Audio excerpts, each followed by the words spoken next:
مصلحت کا تقاضا ہے سمجھوتا کر لیتے ہیں، اور سمجھوتا کرنا تو ہمیں ہمارے نبی نے سکھلایا ہے۔ صلح حدیبیہ پوری کی پوری بھری پڑی ہے وہ داستان، ایسی صلح،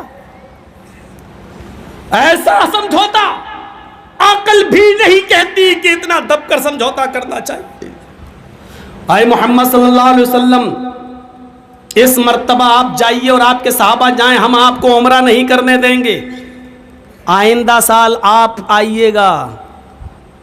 ٹھیک ہے، چلے جاتے ہیں۔ آئندہ سال آپ آئیں گے، 3 دن سے زیادہ آپ کو مکے میں رہنے کی اجازت نہیں دی جائے گی۔ یا اللہ، مکے میں ہمارے باپ دادا کے گھر آج بھی موجود، اور ہم کو ہمارے گھروں سے روکا جا رہا ہے۔ ہمارے باپ دادا کی زمینیں آج بھی مکے میں پڑی ہوئی ہیں، اور ہم ہی سے کہا جا رہا ہے کہ مکے میں 3 دن سے زیادہ نہیں رکنے دیا جائے گا۔ ہم ہی نے اس ملک کو آزاد کرایا ہے، اور ہم ہی سے کہا جا رہا ہے کہ تمہیں اپنے دستاویز دکھانا پڑیں گے کہ تم اس ملک کے ناگرک ہو یا نہیں ناگرک۔ اس سے بڑا ظلم ہمارے اوپر اور کیا ہو سکتا ہے؟ لیکن اس کے باوجود اللہ کے نبی نے کہا ٹھیک ہے، ہم 3 دن سے زیادہ مکے میں نہیں رکیں گے، اس سال نہیں جائیں، ٹھیک ہے جا رہے ہیں واپس، آئندہ سال ہم اور ہمارے صحابہ آئیں گے، ٹھیک ہے آئیے، لیکن 3 دن سے زیادہ مکے میں نہیں۔ کہا ٹھیک ہے۔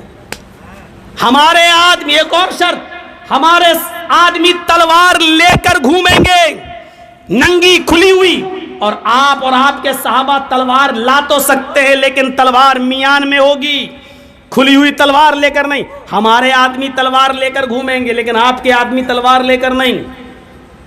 آپ نے کہا ہم لڑنے کے ارادے سے آئیں گے ہی نہیں، اس لیے ہمیں تمہاری یہ شرط بھی منظور ہے۔ اور چوتھی شرط، ہمارا کوئی آدمی بھاگ کر اگر مدینے جائے گا تو آپ کو واپس کرنا ہوگا، اور آپ کا کوئی آدمی اگر بھاگ کر مکے میں آ گیا ہمارے پاس تو ہم اسے واپس نہیں کریں گے۔ اللہ کے نبی نے کہا مجھے تمہاری یہ شرط بھی منظور ہے۔ سگنیچر ہونے لگے، کافروں کی طرف سے نمائندگی کر رہا تھا سہیل، قریش کا سردار بن کر آیا۔ اللہ کے نبی نے لکھ دیا کہ محمد رسول اللہ کو یہ ساری شرطیں منظور ہیں، لکھوا دیا۔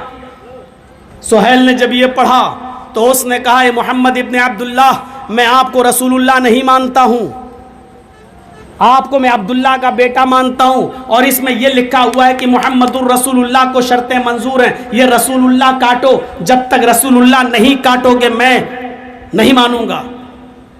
تو اللہ کے نبی نے حضرت علی سے کہا اے علی، لفظ رسول اللہ کاٹ دو اور آگے لکھ دو محمد ابن عبداللہ کو یہ شرطیں منظور ہیں۔ حضرت علی نے کہا اللہ کے رسول، کیا آپ رسول اللہ نہیں ہیں؟ فرمایا ہوں۔ پھر میں کیوں کاٹوں؟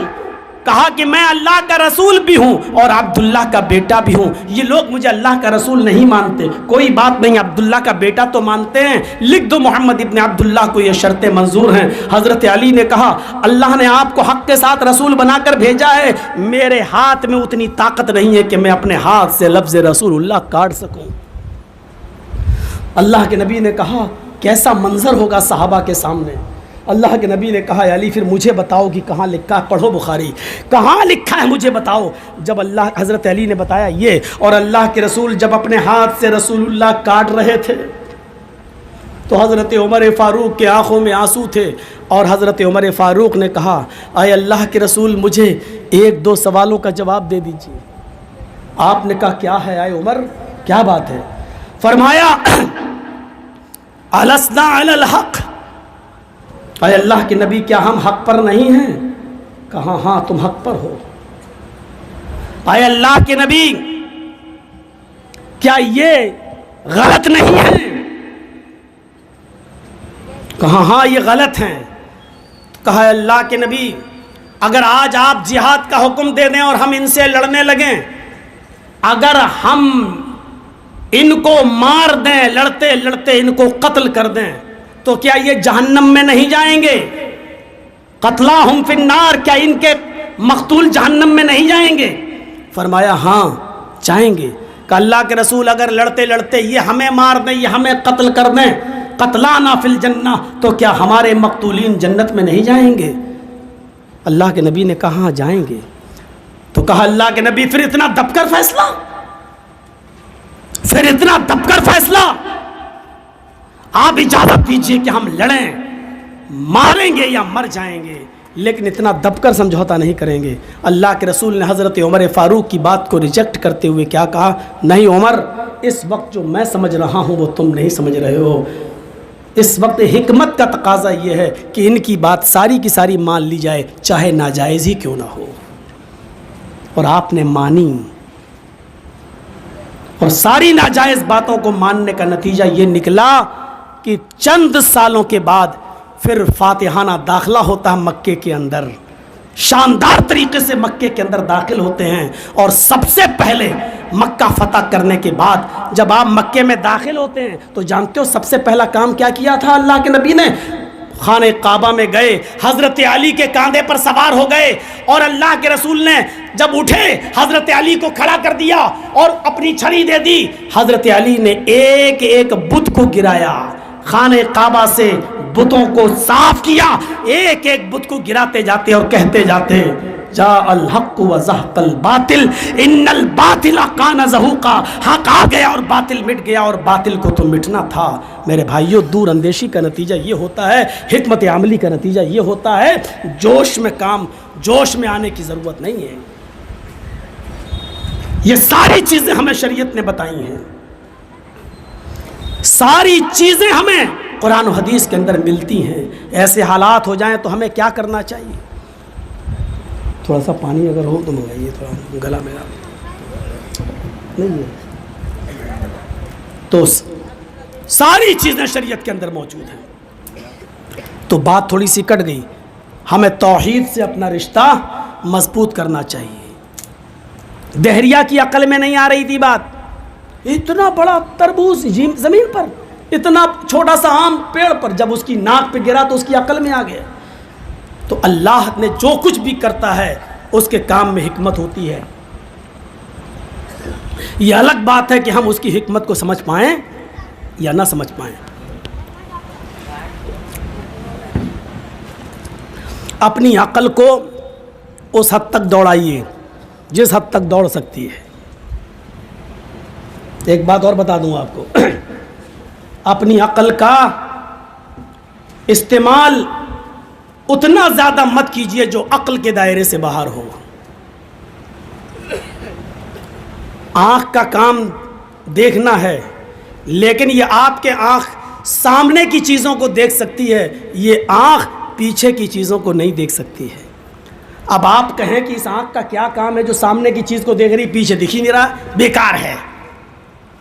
کان کا کام سننے کا ہے،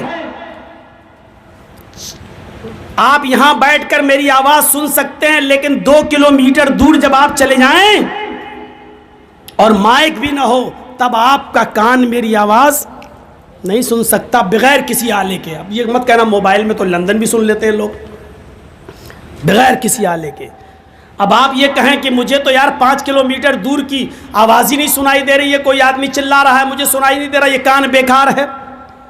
کان سے اتنا ہی کام لو جتنا کان کے بس میں ہے، آنکھ سے اتنا ہی کام لو جتنا آنکھ کا دائرہ ہے، عقل سے اتنا ہی کام لو جتنا عقل کا دائرہ ہے۔ ہم عقل سے کچھ زیادہ ہی کام لینے لگے ہیں، ایسا کیوں ہو گیا ہے؟ یہ آپ کا کام نہیں ہے۔ اسلام نے ایک مرد کو 4 عورت رکھنے کی اجازت دے دی، لیکن ایک عورت کو 4 مرد رکھنے کی اجازت نہیں دی۔ اب آپ سوچو ایسا کیوں؟ یہ آپ کی عقل کا دائرہ نہیں ہے۔ آپ اس عقل سے اس حد تک مت سوچئے، سوچیں گے تو سمجھ لو کہ آپ اپنی آنکھ سے پیچھے کو چیزوں کو دیکھنے کا کام کر رہے ہیں جو نہیں دیکھ سکتے ہیں آپ۔ اللہ کے نبی نے فرمایا جب بچہ ماں کے پیٹ سے پیدا ہو، لڑکا ہے اور لڑکی 2 ہی ہوتا ہے، لڑکا یا لڑکی، اگر بچہ پیشاب کر دے تو بچے کے لڑکے کے پیشاب کی جگہ پر پانی کا چھینٹا مارا جائے گا، لیکن لڑکی اگر آپ کے بیڈ پر یا بستر پر یا کپڑے پر پیشاب کر دے تو لڑکی کے پیشاب کو دھویا جائے گا۔ لڑکے کے پیشاب پر چھینٹے مارے جائیں اور لڑکی کا پیشاب دھویا جائے، ایسا کیوں ہے؟ اب آپ اس کے پیچھے پڑ جائیں گے تو آپ اپنی عقل سے اتنا کام لینا چاہتے ہیں جو آپ کی عقل کے دائرے میں نہیں ہے۔ اللہ کے نبی نے فرمایا جب موزوں پر مسح کرو تو اس کے اوپر کے حصے پر مسح کرو، جبکہ عقل یہ کہتی ہے کہ گندگی نیچے لگتی ہے، آپ زمین پر چلیں گے تو مٹی یا ناپاکی نیچے لگے گی، تو قاعدے سے مسح نیچے کرنا چاہیے، ایسے ایسے پانی لے کے ایسے، تاکہ نیچے کا حصہ پاک ہو جائے۔ لیکن اللہ کے رسول نے نیچے نہیں بلکہ اوپر مسح کرنے کا حکم دیا ہے، اوپر۔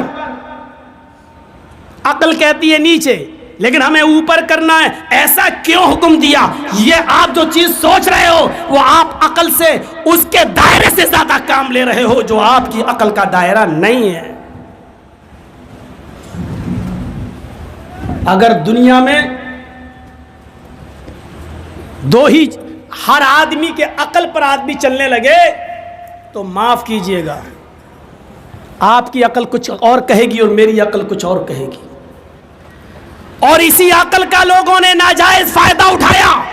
تو آج دیکھ لیجئے برطانیہ میں اور امریکہ میں انہوں نے کہا اس میں عقلی طور پر کوئی برائی نظر نہیں آتی کہ لڑکے لڑکوں کے ساتھ ریلیشن شپ میں رہیں اور لڑکیاں لڑکیوں کے ساتھ ریلیشن شپ میں رہیں۔ برطانیہ اور امریکہ میں باقاعدہ لڑکے لڑکوں کے ساتھ شادی کر کے رہ رہے ہیں اور لڑکیاں لڑکیوں کے ساتھ شادی کر کے رہ رہی ہیں باقاعدہ۔ انہوں نے کہا اس میں عقلی طور پر کیا برائی؟ اگر کوئی لڑکا کسی لڑکے کے ساتھ رہنا چاہتا ہے تو عقلی طور پر کوئی برائی نہیں، اگر کوئی لڑکی کسی لڑکی کے ساتھ رہنا چاہے تو عقلی طور پر اس میں کوئی برائی نظر نہیں آتی ہے۔ یہ عقل کا ناجائز فائدہ اٹھایا گیا ہے، یا یوں کہہ لیا جائے کہ اپنی عقل کو اس کے دائرے سے بڑھا کر اس کے اوپر بوجھ ڈال دیا گیا ہے جو عقل کا کام نہیں تھا، لیکن انہوں نے اپنی عقل کا ناجائز استعمال کیا۔ تو یہ ایسی چیزیں، ورنہ آپ کے سپریم کورٹ کے اندر بھی یہ چیز پاس ہو چکی ہے بھارت کے اندر سے کہ اگر آپ کی بیوی بھی آپ کی مرضی کے مطابق اگر آپ کے بستر پر نہیں سوتی ہے تو آپ اس کو زبردستی اس کے ساتھ ہم بستری نہیں کر سکتے ہیں۔ اگر آپ نے زبردستی اپنی بیوی کے ساتھ ہم بستری کی تو یہ بھی ریپ مانا جائے گا۔ یہ آپ کے بھارت کے قانون کا ایک حصہ ہے، سپریم کورٹ کا ایک حصہ ہے۔ آپ کے بھارت کے سپریم کورٹ کا ایک قانون یہ بھی ہے کہ اگر آپ کی بیوی ہے، آپ نے کانٹیکٹ کیا ہے، آپ اس کے شریر کے مکمل مالک نہیں ہیں، اگر وہ اپنی مرضی سے آپ کی بیوی ہوتے ہوئے بھی اگر کئی لوگوں کے ساتھ ریلیشن رکھنا چاہے تو آپ اس کے اوپر کیس نہیں کر سکتے ہیں، کیونکہ اس کا جسم ہے، اس کی مرضی ہے، وہ آپ کی بیوی ہے ضرور، آپ اس سے فائدہ اٹھائیں گے، لیکن اگر وہ کسی دوسرے کے ساتھ بھی اگر اپنے سمبند بنانا چاہے تو کوئی جرم نہیں ہے، کیونکہ وہ آزاد ہے۔ میرے بھائیوں، یہ اسی عقل کا نتیجہ ہے کہ لوگوں نے اس عقل سے اتنا کام لے لیا ہے جو اس عقل کا دائرہ نہیں ہے۔ آنکھ سے ہم یہاں بیٹھے بیٹھے ہم دیوار کی چیزیں دیکھنا چاہتے ہیں، یہاں بیٹھے بیٹھے ہم کلکتہ کے کیا ہو رہا وہ دیکھنا چاہتے ہیں، یہ آنکھ کے دائرے سے باہر ہے۔ ہم یہاں بیٹھے بیٹھے پاتل ریلوے اسٹیشن پر کلیوں کی آواز سننا چاہتے ہیں جو ہمارے کان کے دائرے سے باہر ہے۔ اسی طریقے سے عقل کا ناجائز فائدہ ہے، اور عقل کو اگر آزاد چھوڑ دیا جائے تو معاف کیجئے گا، میں بہت ہی واضح لفظوں میں کہہ دینا چاہتا ہوں، غور سے سنیے گا، اگر عقل کو آزاد چھوڑ دیا جائے تو میں پوچھنا چاہتا ہوں کہ پھر ایک بہن کے ساتھ نکاح کرنے میں اور بیٹی کے ساتھ شادی کرنے میں کیا برائی ہے؟ مجھے بتائیے، عقلی طور پر بتائیے کیا برائی ہے؟ بلکہ میں تو یہ کہتا ہوں کہ آپ کی بہن بڑی خوبصورت ہے، آپ اپنی بہن کے جذبات کو سمجھتے بھی ہیں، آپ نے ناز و نخلوں میں پالا بھی ہے، آپ دولت مند بھی ہیں۔ عقل مندی تو یہ کہتی ہے کہ آپ اپنی بہن کے اور اپنی بیٹی کے زیادہ مستحق ہیں کہ آپ اس کے ساتھ نکاح کریں۔ یہ کون سی عقل مندی ہے کہ اپنے گھر کی دولت کو آپ کسی دوسرے کے حوالے کر دیں اور دوسرے کی سڑی ہوئی دولت کو آپ اپنے گھر میں لے آئیں اور اپنے گھر کی مہارانی بنا لیں؟ یہ کون سی عقل مندی ہے؟ لیکن میرے بھائیوں، اس کو کوئی بھی دنیا کے اندر اس کو صحیح نہیں مانتا ہے، نہ بھارت کا قانون اس کو صحیح مانتا نہ امریکہ۔ میں پوچھنا چاہتا ہوں کیوں؟ کہتا کہ نہیں، شرم و حیا بھی، یہ آپ کتنی بھی چیزیں کہہ لیں، سماج سوسائٹی کی دہائی دے دیں، معاف کیجئے گا، آپ یہ صرف سماج اور سوسائٹی کی دہائی دے سکتے ہیں، لیکن مجھے یہ بتائیے عقلی طور پر اس میں کیا برائی ہے؟ جو کام ہماری بہن کے ساتھ ہمارا بہنوئی کرتا ہے وہ کام کیا ایک بھائی نہیں کر سکتا ہے؟ بچے پیدا وہاں ہوں گے، کیا بچے پیدا اس گھر میں نہیں ہو سکتے؟ بلکہ ہمیں اپنی بہن اور اپنی بیٹی کے مزاج سے ہم زیادہ واقف ہیں. ہم جتنا اچھی طریقے سے اس کے ساتھ رہ لیں گے دوسرا نہیں رہ پائے گا. عقل تو یہ کہتی ہے، لیکن میرے بھائیوں یہ عقل کا دائرہ ہے جو محدود ہے. جب عقل ہماری کام کرنا بند کر دیتی ہے تو وہاں پر ایک تیسرا علم کام کرتا ہے جس کو کہتے ہیں وحی الہی. وحی الہی کی ضرورت وہیں پڑتی ہے جہاں ہماری عقل کا دائرہ ختم ہو جاتا ہے.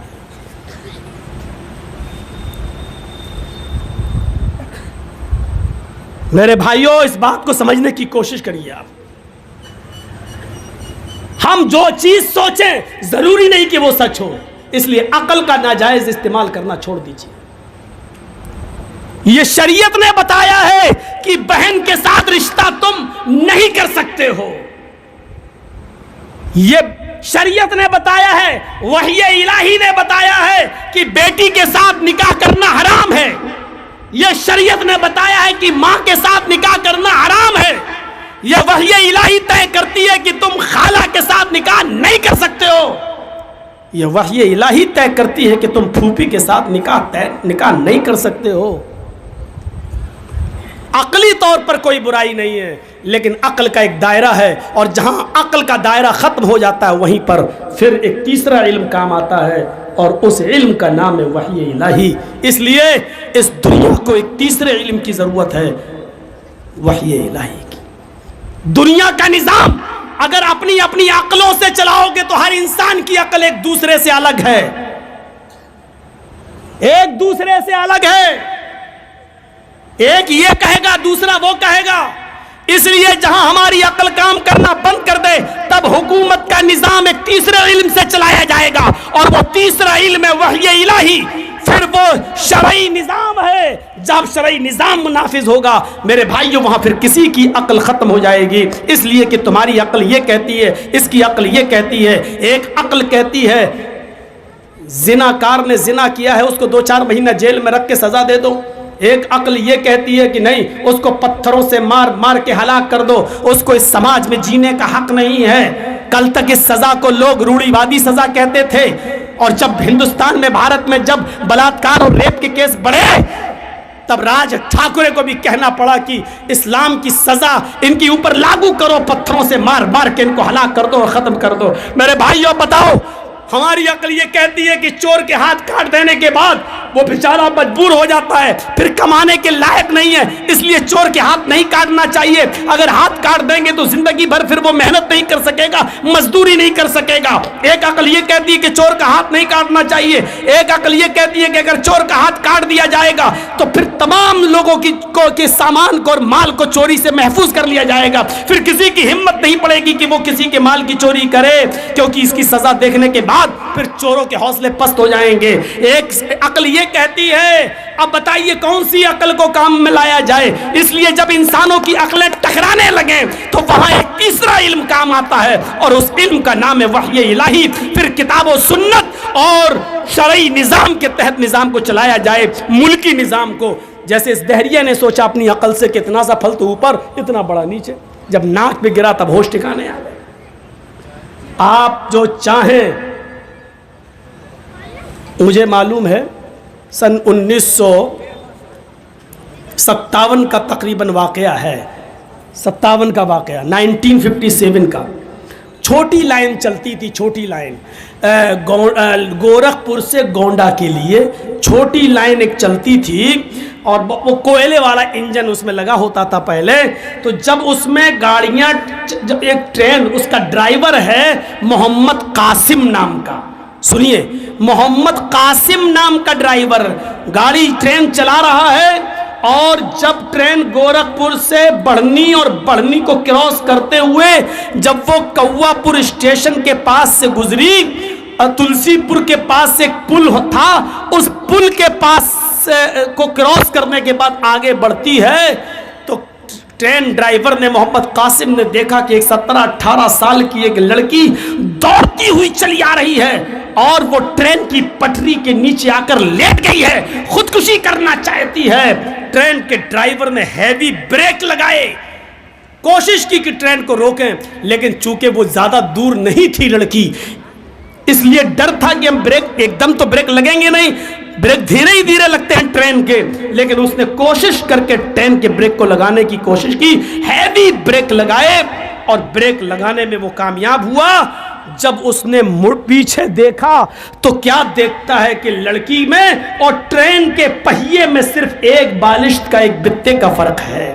لڑکی ٹرین کے پہیے کے نیچے ہے لیکن ایک بالشت رہ گئی ہے، اگر ایک بالشت اور گاڑی آگے بڑھ جاتی تو لڑکی کے اوپر چڑھ جاتی۔ ٹھنڈی سانس لی کہ لڑکی بچ گئی۔ ٹرین کا ڈرائیور نیچے اترتا ہے، اتنے میں کھیت میں کام کرنے والے لوگ اس لڑکی کو بچانے کے لیے جب دوڑتے ہیں تو ٹرین کے ڈرائیور کے ساتھ ساتھ لوگ وہاں جمع ہیں۔ جب اس لڑکی کو اٹھایا جاتا ہے، اس کی سانس سونگی جاتی ہے، دل کی دھڑکن دیکھی جاتی ہے، تو پتہ چلتا ہے کہ لڑکی ہارٹ اٹیک سے مر چکی ہے۔ ٹرین اس کی اوپر نہیں چڑھی، لیکن ٹرین کی پہیے کا خدشہ اس لڑکی کو لے ڈوبا، یہ سوچتے ہوئے کہ ہم مریں گے تو کیسے مریں گے، ٹرین چند قدموں پر ہے، اس سے پہلے کہ پہیہ اس کے اوپر چڑھتا اس کو اٹیک پڑا اور وہ مر گئی۔ پہیہ چلنے سے پہلے، چڑھنے سے پہلے وہ لڑکی مر گئی۔ اس وقت محمد قاسم نے یہ بیان دیا کہ آج قرآن کی اس آیت کے اوپر میرا یقین بہت مضبوط ہو گیا، ما تشاؤون الا ان یشاء اللہ، جو تم چاہو ضروری نہیں کہ وہ پورا ہو، پورا وہی ہوتا ہے جو اللہ چاہتا ہے۔ میں نے پوری کوشش کی اس لڑکی کو بچانے کی، میں نے پوری کوشش کی اس 18 سال کی لڑکی کو بچا کر اس کے ماں باپ کے حوالے کر دیا جائے، پوری کوشش کی، اور زندگی میں میں نے اپنی لائف میں اتنے ہیوی بریک کبھی نہیں لگائے، لیکن اس کے باوجود میں اس لڑکی کو نہیں بچا سکا۔ اس لیے یہ سوچنا کہ کسی کی جان بچانا یا کسی کی جان لینا انسان کے ہاتھ میں ہے، یہ تصور غلط ہے، یہ کسی کی انسان کے ہاتھ میں نہیں ہے۔ اگر کسی کی جان بچانا انسان کے ہاتھ میں ہوتا تو معاف کیجئے محمد قاسم اس لڑکی کی جان کو بچا لیتا اور کامیاب ہو گیا، لیکن محمد قاسم نے کہا کہ آج یقین ہو گیا اس بات، قرآن کی آیت پر تو پہلے سے مانتا ہوں، لیکن آج مکمل یقین ہے کہ جو ہم چاہیں وہ ضروری نہیں کہ پورا ہو، وہی ہوتا ہے جو اللہ رب العالمین چاہتا ہے۔ ہمارے آپ کے چاہنے سے کچھ نہیں ہوتا۔ توحید ہمارا رشتہ مضبوط کرتا، اور دنیا کا ہر مذہب یہی کہتا ہے، دنیا کا ہر نظام ہمیں انسانیت سے جوڑتا ہے، اور قرآن نے تو خاندان قرار دے دیا ہے۔ پڑھیں، یہ جو میڈیا والے جو اچھالتے رہتے ہیں اور اپنے پالتو کتوں کو پال رکھا ہے، ذرا تصور کریں کہ اسلام نے کیسا تصور پیش کیا ہے۔ یا ایھا الناس انا خلقناکم من ذکر و انثی وجعلناکم شعوبا وقبائل لتعارفوا ان اکرمکم عند اللہ اتقاکم۔ ہر سمپورن جگت کی مانو ذاتی ہے، ساری دنیا کے انسانوں، اللہ کیا کہہ رہا ہے؟ ہائے ساری دنیا کے انسانوں، آئے ساری دنیا کے لوگوں، انا خلقناکم من ذکر و انثی، ہم نے تم کو ایک مرد سے اور ایک عورت سے پیدا کیا ہے، ہم نے تم کو ایک استری سے ایک پرش سے جنما ہے، تمہارا باپ ایک، تمہاری ماں ایک، تم آدم کے بیٹے ہو، تم آدم کی سنتان ہو، تم حوا کے بیٹے ہو، تم آشو کے پتر ہو، تم شتروپا کی سنتان ہو، تمہارا باپ ایک، تمہاری ماں ایک۔ مجھے میڈیا والے دکھائیں، آج جو کتوں کی طرح ڈیبیٹ میں بھونک رہے ہیں، وہ مجھے بتائیں اتنی بڑی انسانیت کس دھرم کے اندر موجود ہے جو ساری دنیا کے انسانوں کو ایک باپ اور ایک ماں کا سنتان کہہ رہا ہو، ایک ہی باپ اور ایک ہی ماں کی اولاد کہہ رہا ہو، تمہارا باپ ایک، تمہاری ماں ایک۔ اسلام ہمیں کہتا ہے تم کسی پر ظلم نہ کرو، کسی کو مت ستاؤ، تمہارا باپ ایک ہے، تمہاری ماں ایک ہے، تم آدم کے بیٹے ہو، تم حوا کی اولاد ہو. وَجَعَلْنَاكُمْ شُعُوبًا وَقَبَائِلَ لِتَعَارَفُوا، ہم نے تم کو شعبوں میں، قبیلوں میں اس لیے بانٹا ہے، ہم نے تمہیں شعبوں میں، قبیلوں میں اس لیے رکھا ہے، ہم نے تمہاری ذاتیں برادریاں اس لیے بنائی ہیں تاکہ تم ایک دوسرے کو پہچان سکو. اس لیے نہیں بنائی کہ خان یہ کہے کہ میں سب سے افضل، انصاری کہے کہ ہم سے اونچا کوئی نہیں، ترک کہے کہ ہم سب سے بڑے، پٹھان کہے کہ ہم تو اصلی انسان ہیں. ایسے نہیں، تم ایک باپ کے اور ایک ماں کے بیٹے ہو. ہم نے قبیلے بنائے ہیں، برادریاں بنائی ہیں تاکہ تم ایک دوسرے کو پہچان سکو، ایک دوسرے کو چن سکو. کوئی بڑا نہیں، کوئی چھوٹا نہیں. اِنَّ أَكْرَمَكُمْ عِندَ اللَّهِ أَتْقَاكُمْ، تم میں بڑا وہ ہے جو سب سے زیادہ اللہ سے ڈرتا ہے. اسلام یہ کہتا ہے، ہاں سنو، اسلام یہ کہتا ہے، غور سے سنو. محمد رسول اللہ نے فرمایا اگر تم بائک سے جا رہے ہو، موٹر سائیکل کا سفر کر رہے ہو، فور ویلر کا سفر کر رہے ہو، سواری پہ گزر رہے ہو، اونٹ پہ جا رہے ہو، گھوڑے پر بیٹھے ہو، کسی بھی سواری کر رہے ہو اور تمہاری نظروں کے سامنے ایک پتھر پڑا ہوا نظر آ جائے، سڑک پر، روڈ پر ایک پتھر پڑا ہے، کیلے کا چھلکا پڑا ہے، شریعت کہتی ہے، اسلام کہتا ہے، تمہاری نظر جب اس پتھر کے اوپر پڑ جائے، اے میڈیا والوں لکھو، یہ مانوتا بتائی ہے اسلام نے، یہ انسانیت سکھلائی ہے اسلام نے کہ اپنی گاڑی سے اترو، فور ویلر سے اترو، موٹر سائیکل سے اترو، گھوڑے سے اترو، گدھے سے اترو، سواری سے اترو، اونٹ سے اترو، اس پتھر کو ہٹا دو. یہ مت دیکھو کہ یہ ہندوؤں کی بستی ہے، ہندو گرے گا پتھر سے ٹکرائے گا، میرا باپ کا کیا جا رہا ہے. یہودی کی بستی ہے، یہودی مرے گا، میرے باپ کا کیا جا رہا ہے. عیسائی کی بستی ہے، عیسائی مرے گا، میرے باپ کا کیا جا رہا ہے. فرمایا اماطۃ الاذی عن الطریق، راستے سے تکلیف دہ چیز کو ہٹا دینا ایمان کا ایک حصہ ہے، ایمان کا ایک شعبہ ہے، ایمان کی ایک برانچ ہے. اگر تم مومن ہو تو اس نقصان دینے والی چیز کو راستے سے ہٹا دو. جو اسلام کیلے کے چھلکے پر پیر رکھنے سے پھسل جانا تمہارا گوارا نہ کر رہا ہو، ہندو بھائیو، عیسائیو، یہودیو، غور سے سنو، میری آواز تم تک پہنچ جائے گی، اس جلسے سے نہیں تو یوٹیوب چینلوں سے پہنچ جائے گی.